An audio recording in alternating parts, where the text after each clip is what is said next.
I'm very concerned about the media today and the degree to which a few corporations control what we see, hear, and read. But if you check American history, sometimes the president will tell you, well, we're always defenders of freedom. We believe in freedom. But if you check history, what you will find is that in many years, especially in Latin America, which way back from when President Monroe developed his Monroe Doctrine, we have the right to own Latin America, and we will tell any government there what we want to happen. That's the simple truth. So throughout our history, we have overthrown many, many governments. We didn't like their form of government.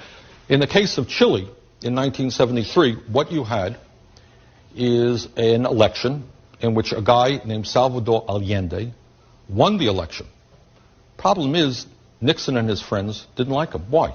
Because Salvador Allende fought for the poor people and the working people of that country. He believed that the resources of Chile, their copper mines and so forth, should belong to the people. And he won a free election. No one denied that for a second. It was a tough election. Didn't win by much, but he won a free election. There was another election. His party got more support. He was overthrown by the CIA and corporate interest, because corporate interest preferred, of course, that the United States companies dominate that country.